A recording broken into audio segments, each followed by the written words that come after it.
Professor Barroca, boa noite. E a sua avaliação, dessa derrota, e ela acontece em casa, o que não tinha ainda acontecido, a sua avaliação dessa derrota, 2-1 para a equipe do América Mineiro. Boa noite. Boa noite, uma derrota dura, uma derrota que a gente não gostaria que acontecesse. Saímos na frente, fizemos um gol cedo, depois, na minha visão, tivemos um pouquinho de dificuldade de ter uma leitura coletiva do que o jogo se apresentava até o gol do Figueiredo. Depois acho que na reta final do primeiro tempo a gente retomou o controle do jogo, tivemos algumas oportunidades no final, tivemos um volume ali de cruzamentos, escanteios, retomamos um pouco o controle do jogo da metade do primeiro tempo para o final.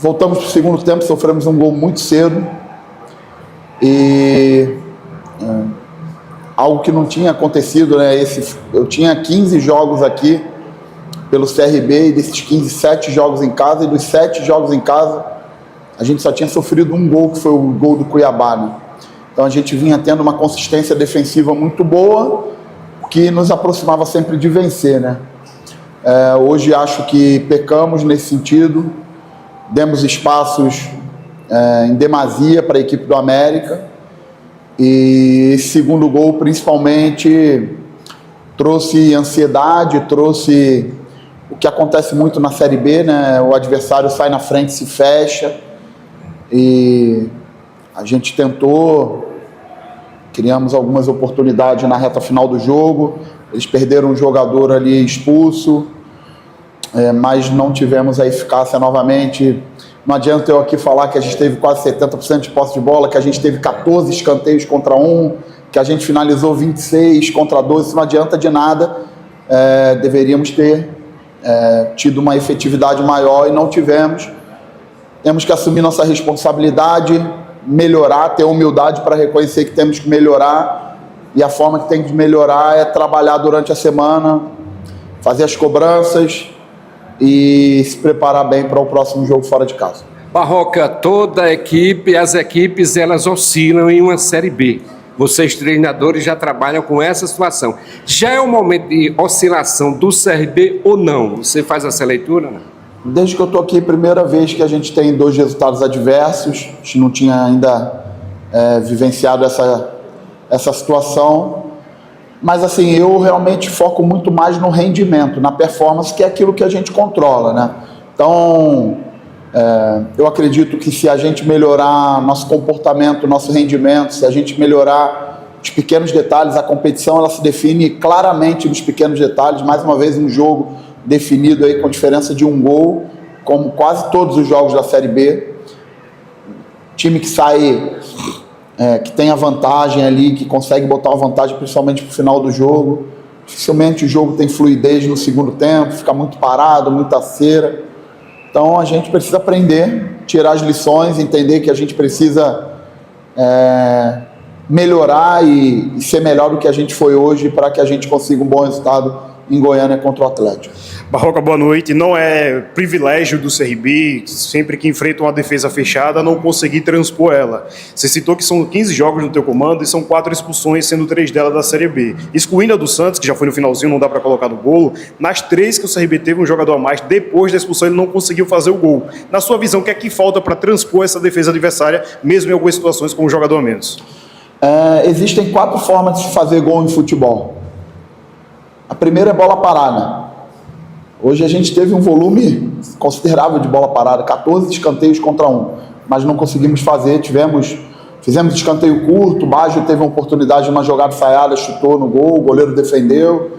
Tivemos bola raspada que passou no segundo pau, mas não conseguimos fazer. A segunda é chute fora da área. E tivemos algumas possibilidades também de chute fora da área, chutamos algumas bolas, Meritão chutou uma que desviou, acho que bateu na trave ali, bateu do lado da trave, Giovani chutou 2 ou 3. Tivemos algumas possibilidades de finalização de fora da área, mas também não conseguimos efetividade. A terceira é infiltração, movimentos de infiltração, como foi o nosso gol. Nosso gol sai de uma bola do Segovia, numa infiltração de Thiago, e que no segundo tempo, pelo fato do adversário estar marcando mais baixo, ele dá muito pouca oportunidade de infiltração, porque o espaço entre a linha de defesa e o goleiro fica muito curto, então você passa a ter menos facilidade com a infiltração. E a quarta e a principal, na minha opinião, é através de cruzamento, né? Mas não um cruzamento de qualquer forma, não um cruzamento para disputa.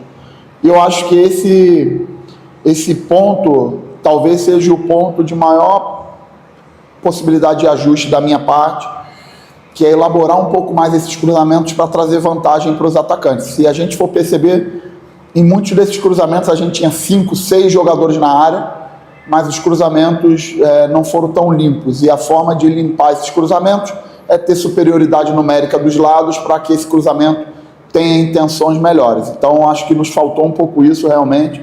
Tivemos muitos cruzamentos nos 2 jogos e a gente não conseguiu uma efetividade. Tivemos até algumas oportunidades, Pote que cabeceou uma bola ali no final, o goleiro defendeu. Tivemos as oportunidades nos 2 jogos, né? No último jogo lá em Novo Horizonte também tivemos a chance de Mikael de cabeça, a chance de Pote, que é no último momento lá do jogo. Tivemos bola na trave agora no final, mas não conseguimos fazer o gol e temos que tirar essas lições aí para o próximo jogo.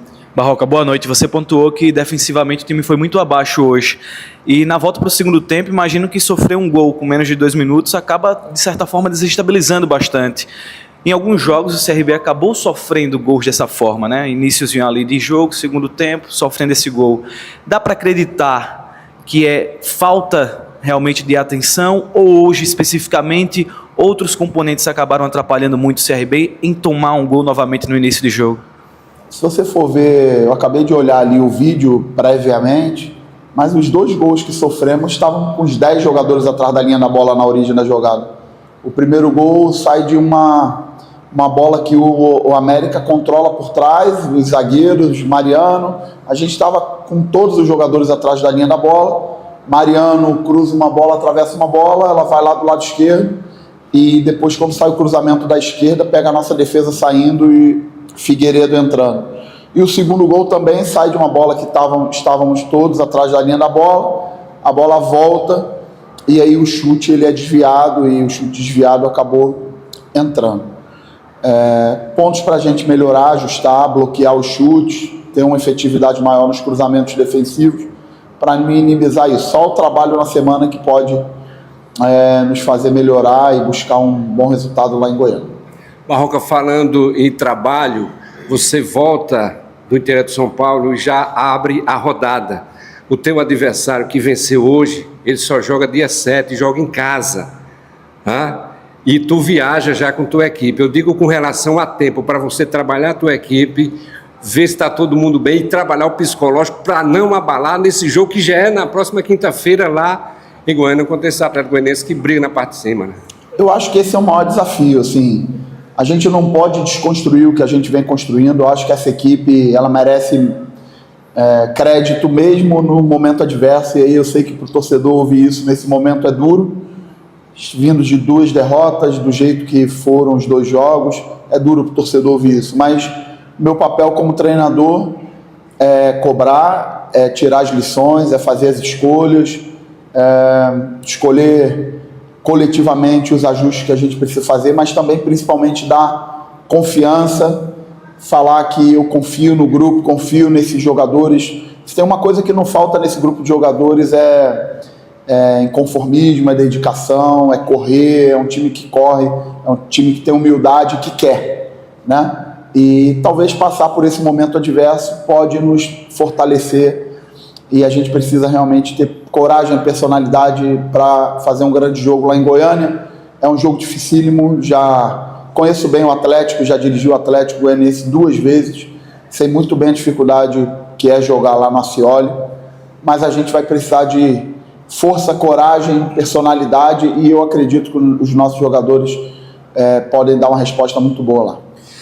Professor, é claro que cada partida tem a sua história, mas contra o Avaí, contra o Goiás, por exemplo, você saca o GG e permanece com o Danielzinho. Hoje acontece da forma ao contrário. Mesmo o Danielzinho vindo de uma partida descansada, que ele estava suspenso, o GG vindo de uma partida que jogou os 90 minutos, o que te motivou a tirar o Danielzinho e não o GG? Foi o fator do gol, por ele ter mais confiança ou algo do tipo?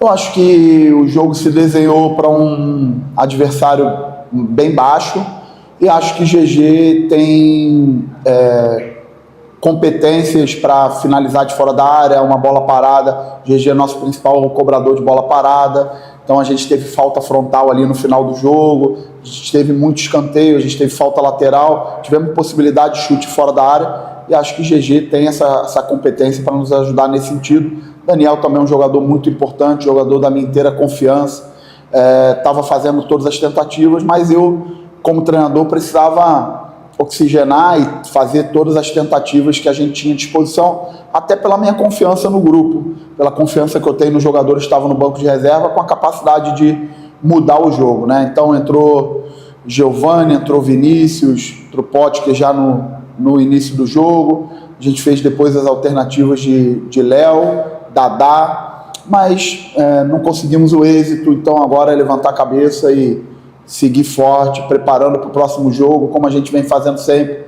Foco jogo a jogo, esses 2 jogos não voltam mais, então a gente precisa erguer a cabeça, trabalhar duro para buscar um bom resultado em Goiânia. Você precisou colocar o Potker ainda no primeiro tempo, e aí com as circunstâncias do jogo, logo depois que sofre o gol, faz algumas mudanças e tira a referência de lá da frente, que era o Mikael. Dá para entender que o CRB consegue começar um jogo sem um homem referência, sem, por exemplo, o Mikael, sem o Breno? Dá para construir dessa forma uma estrutura de jogo, pelo que você viu nesse segundo tempo? Depois, na parte final, a gente acabou optando por colocar 2 atacantes por dentro, fazendo movimento de dentro para fora. Dadá também foi para dentro ali junto com o Potker. Temos boas alternativas de centroavante, temos Mikael, temos Breno, temos Potker que pode jogar por dentro, Daniel. Então, eu acho que cada jogo a gente pode montar a estratégia que a gente entenda ser melhor, que possa nos aproximar das vitórias.